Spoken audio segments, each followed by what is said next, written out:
कुछ वर्षों पहले की बात है। एक सेठ के यहाँ एक दिन एक महात्मा पधारे। सेठ ने महात्मा का भली प्रकार स्वागत किया तथा महात्मा को प्रसन्न जानकर सेठ ने महात्मा से अपने मन की बात कही। आपकी कृपा से मेरे लिए कोई सांसारिक पदार्थ और अलभ्य नहीं है।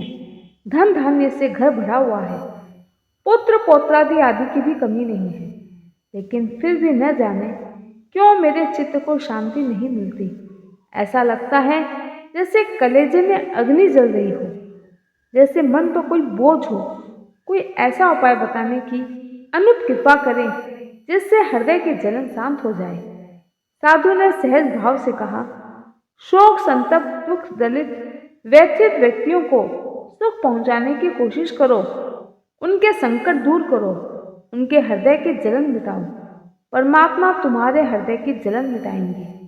ऐसा कहकर महात्मा चले गए। उनके आदेश अनुसार सेठ जी ने विभिन्न तीर्थ स्थान पर जाने का निश्चय किया, जहां सेठ जी ने घूम घूम कर दीन दुखियों की सहायता में लगभग 50-60 हजार रुपया दान कर दिया, पर जिए की जर्नी में लेस मात्र भी अंतर नहीं आया, अर्थात हृदय की जलन शांत नहीं हुई। संयोग से वही महात्मा पुनः पधारे और सेठ जी से उन्होंने कुशल मंगल पूछे। सेठ हाथ जोड़कर सिर झुका दिया और कहा, भगवान, आपकी कृपा से किसी चीज की कोई कमी नहीं है, लेकिन मेरे हृदय की व्यथा ज्यों की त्यों बनी हुई है। तब महात्मा जी बोले, तुमने दान तो अवश्य किया होगा, पर तुम्हारा दान अभी भी सही जगह नहीं पहुंचा है। कोई ऋण है जो अभी भी बाकी है। जिस दिन वह व्यक्ति तुमको मिल जाएगा, तुम्हारे हृदय की जलन शांत हो जाएगी। तुम्हारे दान देने के बाद में उसकी आत्मा तुम्हें आशीर्वाद दे और उसे बड़ी हरारत महसूस हो, ऐसा सुपात्र खोजो। सेठ चरणों में गिर पड़े, महात्मा से निवेदन किया, भगवान, सुपात्र या कुपात्र की पहचान मुझे तो नहीं है। आप ही कृपा करके बताएं कि मैं क्या करूं जिससे मेरा संकट दूर हो जाए। इस जलन के कारण मुझे कोई पदार्थ प्रिय नहीं लगता, मुझे अपना जीवन भी प्रिय नहीं लगता। सेठ की व्यथा जानकर संत ने योग मुद्रा ली और अपनी दिव्य दृष्टि के द्वारा सेठ के अतीत में गए और सेठ को कहा, क्या वास्तव में तुम अपने हृदय की जलन शांत करना चाहते हो? अगर ऐसा है तो तुम्हें एक कहानी सुनाता हूँ। पुराने समय में एक सेठ था जो बहुत लालची था। सेठ के पास एक नाव थी। सेठ को जब भी अपने व्यापारिक कार्यों के लिए बाहर जाना होता था तो उस नाव को उपयोग में लेता था। एक दिन वह व्यापार के लिए नदी के रास्ते दूसरे गांव जा रहा था। बीच नदी में उसने देखा कि नाव में छेद हो गया है और धीरे धीरे नाव में पानी भर रहा है। सेठ घबरा गया। सेठ को तैरना नहीं आता था। इस वजह से वह डर गया और भगवान को याद करने लगा। तभी उसे एक मछुआरे की नाव दिखाई दी। मछुआरे की किस्मत ऐसी कि उसे 2 दिन से भोजन नसीब नहीं हुआ। आज वह मछुआरा घर से दृढ़ निश्चय करके निकला था, अगर भोजन की व्यवस्था ना जुटा पाया तो अपना मुंह नहीं दिखाऊंगा।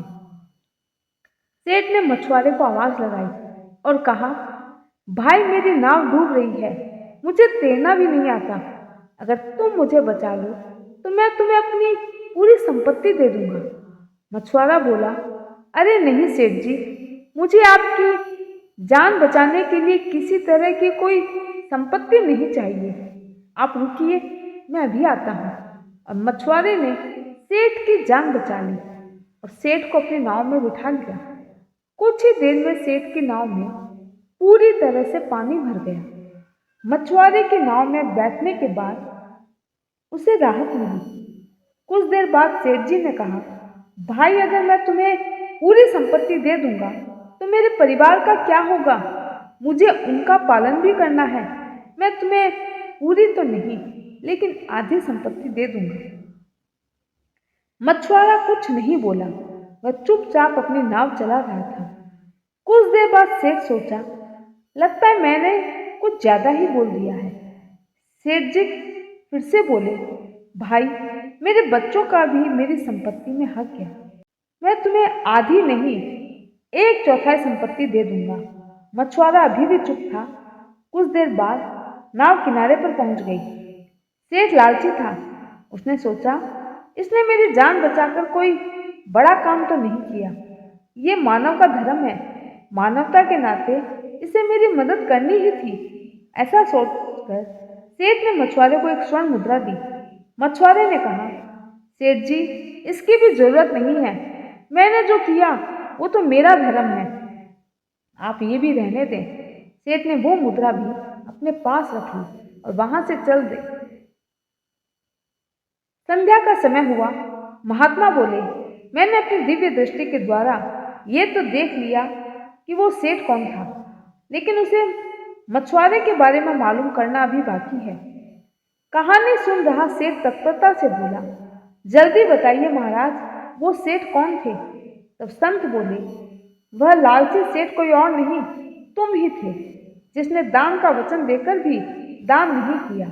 और उसका परिणाम ये है कि आज लाखों का दान करने के बाद भी तुम्हारे मन को शांति नहीं मिली। तो सेठ जी बोले, महाराज, मैं क्षमा चाहता हूँ, लेकिन ये शांति मुझे कैसे मिलेगी? ये जलन कैसे शांति हो, कैसे शांत होगी? महात्मा ने फिर से अपनी आंखें बंद की और कुछ देर शांत होने के बाद सेठ से बोले, मेरे संग चलो। महात्मा घूमने निकले। संग संग सेठ भी चला। रास्ते में पीपल वृक्ष के नीचे कुछ पंडित अपनी पोथी लिए आराम फरमा रहे थे। उनमें से एक व्यक्ति से महात्मा जी बोले, आपको कथा करनी है। इन सेठ जी के यहाँ जो सामान लगे बता देना और तुम्हारी दान दक्षिणा भी बता देना। तो बताओ कब से आना होगा? पंडित जी ने सर्वप्रथम अपने हाथ धोए, पोंछे, फिर अपनी पोथी देखी और सेठ जी को एक टक देखने लगा। महात्मा जी ने व्यास जी के कंधे पर हाथ रखा। बोले, किस सोच में डूब गए? अगर आपसे न होगा तो मैं किसी और को देखूं। व्यास जी बोले, आज से 3 दिन बाद यह कार्यक्रम शुरू हो जाएगा। रही पूजा की सामग्री और व्यवस्था की बात, तो वो मैं लिस्ट कल भिजवा देता हूँ। अब चिंता क्यों करते हैं? आप जैसा कह रहे हैं आपको वैसा ही मिलेगा। कथा का प्रबंध किया गया।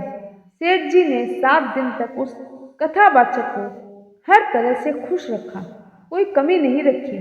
कपड़े में, खाने में, सुबह से लेकर शाम तक सारी व्यवस्था का ध्यान रखा। जब पूर्णाहुति का दिन आया तो सेठ जी ने महात्मा जी से पूछा, आज क्या चढ़ाना है? महात्मा जी ने कहा, 1000 रुपये समाप्ति पर। सेठ जी ने पूरी रोकड़ी 1000 की थैली कथा पर भेंट कर दी।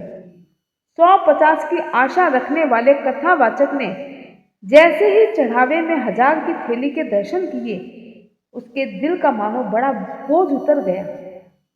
अर्थात अब उस कथावाचक ने मन ही मन सोचने लगा, अब तो मेरी कन्या का विवाह खूब बढ़िया से हो जाएगा। अब मेरी कन्या घर नहीं बैठेगी। और देखते देखते सेठ जी के हृदय की जलन भी शांत होने लगी। पंडित तो चढ़ावा लेकर चले गए। दूसरे दिन महात्मा जी ने सेठ जी से पूछा, कहो क्या हाल है सेठ जी? सेठ जी ने चरणों में मस्तक रखकर महात्मा जी को पकड़ लिया। महात्मा ने आशीर्वाद दिया। सेठ ने कहा, इस समय आपके अनुग्रह से मैं आनंद अनुभव कर रहा हूँ, पर अभी रुपए में 16 आने बाकी है। मेरे हृदय में अभी भी 16 आना जलन समाप्त नहीं हुई है। महात्मा बोले, तुम उस कथावाचक के घर फिर से जाओ और 200 रुपये देकर आओ। और हाँ सेठ, तुम उस मछुआरे के बारे में पूछ रहे थे, शायद आज तुम्हारी प्रतीक्षा खत्म हो जाए। अगले दिन सेठ जी ने 200 रुपये तिजोरी से और निकाले और कथावाचक के घर गए। पूछने पर कथावाचक ने बताया कि 1000 से एक लड़की का विवाह संपन्न हो गया। हाँ, 150 रुपये अभी भी बाजार के चुकाने बाकी हैं, सो इस बार किसी तरह हो जाएगा। सेठ जी ने 200 रुपये देते हुए कहा, ये रख लो, अगर और किसी चीज की जरूरत है तो वह भी बता देना। आपसे मिलकर बहुत अच्छा लगा। आप घर आए, आपने कथा की, मानो घर का वातावरण आनंदमय हो गया। सेठ जी जाने लगे और एक बार फिर से पीछे मुड़े। कथावाचक को देखकर सेठ जी को महात्मा जी की बात याद आ गई। वह मछुआरा कोई और नहीं, यही कथावाचक है। सेठ को ऐसे लगा जैसे भारी ऋण उनके सर से उतर गया हो, और इसी के साथ हृदय में जो बची कुची जलन थी वह भी समाप्त हो गई।